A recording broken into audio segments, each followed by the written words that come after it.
Friends, स्वागत है आप सभी का एक नए वीडियो में। तो फ्रेंड्स, आज हम लोग जो है बीएड का सेकेंड ईयर का जो थर्ड पेपर है 2022 में जो हुआ था, ये जो है देखने वाले हैं। ठीक है, इससे आपको एक आइडिया लग जाएगा कि आपके जो क्वेश्चन है वो जो है किस प्रकार से पूछे जाते हैं थर्ड पेपर में। ठीक है, बीएड का सेकेंड ईयर का है ना।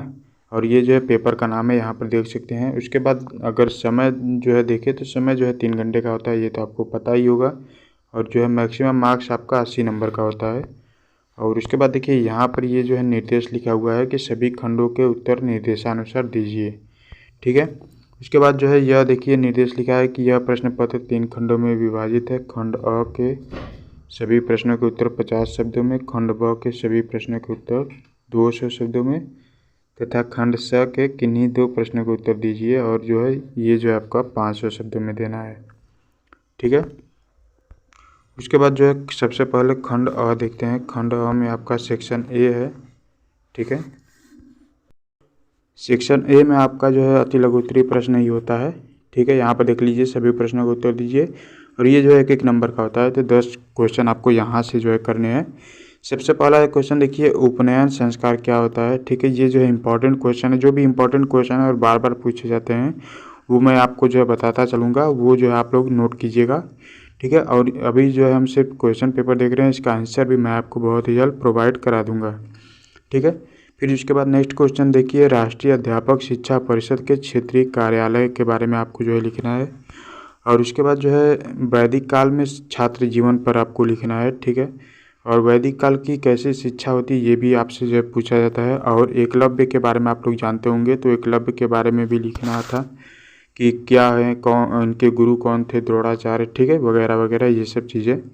उसके बाद नेक्स्ट है देखिए, वैदिक शिक्षा की वित्त व्यवस्था लिखना है। जैसे देखिए यहाँ पर बोला गया है वैदिक शिक्षा, उसी तरीके से जो है आपका वैदिक काल में जो है आपका जो है बुद्ध काल के जो समय जो बौद्ध शिक्षा होती थी उसके बारे में भी पूछा जाता है। ठीक है, और बिस्मिल्लाह जो रस्म होता है वो उसके बारे में आपको लिखना है। उसके बाद जो है लिंग भेद यानी कि जेंडर बायस के बारे में लिखना है। जैसे आप पढ़ाते पढ़ाते जैसे कोई भी अध्यापक पढ़ा रहा है तो वह जो बच्चों पर लड़कों पर ज़्यादा ध्यान देता है पढ़ाने में, या फिर अध्यापिका पढ़ा रही हैं तो लड़कियों पर ज़्यादा ध्यान देती हैं। तो ये सब क्या है, ये सब लिंग भेद हैं। ठीक है, जेंडर बायस है। उसके बाद नेक्स्ट क्वेश्चन है देखिए, शिक्षा और समवर्ती सूची के बारे में आपको लिखना है। उसके बाद जो है भ्रमण। ठीक है, भ्रमण यानी कि घूम घूम कर जैसे अलग अलग चीज़ों के बारे में ज्ञान देना, ये क्या होता है ये आपसे पूछा जाता है, बहुत बार पूछा गया है। और operation black board, operation black board क्या है, इसके बारे में जो हर बार पूछा जाता है। ठीक है, कभी शॉर्ट में तो कभी वेरी शॉर्ट में, मतलब कि कभी जो है लघु उत्तरीय में और कभी जो है अति लघु उत्तरीय में ये प्रश्न जो है पूछ दिया जाता है। उसके बाद जो है आपका आ जाता है सेक्शन बी। सेक्शन बी में आपको जो है लघु उत्तरीय प्रश्न होते हैं। इसमें देखिए लिखा है सभी प्रश्नों के उत्तर दीजिए। और 8-8 नंबर की ये जो है 5 क्वेश्चन यहाँ से आपको करने हैं। ठीक है, इसमें जो है और करके दिया होता है, अथवा करके ऑप्शनल में रहता है, 2 में से 1 क्वेश्चन करने होते हैं, 1-1 क्वेश्चन। ठीक है, तो इसमें देखिए पहला क्वेश्चन है आपका, लोकतंत्र के विकास में शिक्षा की भूमिका का वर्णन कीजिए। ठीक है, लोकतंत्र के विकास में शिक्षा की क्या भूमिका है ये जो है आपको बताना है। उसके बाद जो है और करके अथवा करके जो है पूछा गया है कि आपका दूरस्थ शिक्षा की कुछ प्रमुख समस्याओं का वर्णन कीजिए। ठीक है, यानी कि दूरस्थ शिक्षा क्या है, उसकी जो उसमें जो समस्याएं आती हैं वो जो है आपको बताना है। ठीक है, उसके बाद जो है नेक्स्ट क्वेश्चन है देखिए, प्राच्य पाश्चात्य विवाद एवं उनका समाधान लिखना है। ठीक है, फिर जो है आपका उसके बाद देखिए और करके दिया हुआ है कि आधुनिक शिक्षा के लिए वैदिक काल की शिक्षा के ग्रहणीय तत्व, यानी कि वैदिक काल की शिक्षा जो है आधुनिक शिक्षा पर किस प्रकार से अपना प्रभाव छोड़ता है, ये जो आपको इसमें लिखना है। उसके बाद नेक्स्ट क्वेश्चन देखिए, वर्धा शिक्षा योजना, वर्धा शिक्षा योजना क्या है ये आपको बताना है। ठीक है, फिर जो है अथवा करके दिया हुआ है, या तो ऊपर वाला कीजिए या नीचे वाला। फिर जो है दिया हुआ है कि वैदिक काल की शिक्षा व्यवस्था में गुरु शिष्य संबंध, यानी कि वैदिक काल की शिक्षा व्यवस्था में जो है गुरु शिष्य का संबंध किस प्रकार से होता था, ये जो है लिखना है आपको। इसमें देखिए वैदिक काल और जो है बौद्धकालीन, ठीक है, यानी कि बौद्ध काल, ये दोनों जो है इंपॉर्टेंट है, तो इन दोनों को जो है ध्यान में रखिएगा। उसके बाद नेक्स्ट क्वेश्चन जो है, मैकाले के विवरण पत्र के क्या गुण हैं और जो है उनके क्या दोष है, ये जो आपको लिखना है। उसके बाद जो है और करके दिया हुआ है कि इंदिरा गांधी राष्ट्रीय खुला विश्वविद्यालय पर संक्षिप्त टिप्पणी लिखना है। ठीक है, यानी कि इग्नू के बारे में लिखना है। तो इग्नू का कभी कभी जो है इसका अति लघु उत्तरी में इसका जो है फुल फॉर्म भी पूछ देता है, तो इसको जो है ध्यान में रखिएगा। इग्नू का फुल फॉर्म होता है इंदिरा गांधी राष्ट्रीय खुला विद्यालय या फिर मुक्त विद्यालय भी इसको बोलते हैं, ठीक है। फिर उसके बाद जो है नेक्स्ट देखते हैं। नेक्स्ट है देखिए 1813 के चार्टर एक्ट के महत्व को लिखना है, ठीक है। फिर जो है और करके दिया हुआ है कि शांति शिक्षा पर संक्षिप्त टिप्पणी लिखना है ना।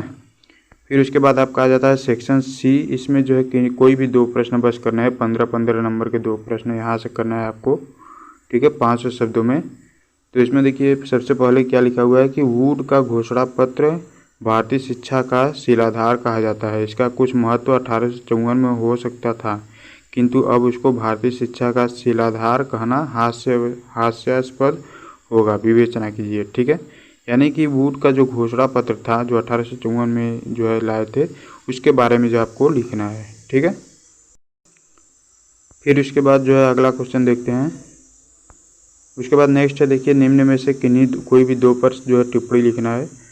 सबसे पहले राष्ट्रीय शिक्षा आंदोलन पर, उसके बाद जो है मुस्लिम कालीन शिक्षा के केंद्र पर, ठीक है। फिर जो है राष्ट्रीय अध्यापक शिक्षा परिषद के प्रमुख कार्य पर, और जो है सर्व शिक्षा अभियान जो कि चलाया जाता है प्राइमरी स्कूलों में, प्राथमिक पाठशालाओं में, ये जो आपको पता होगा।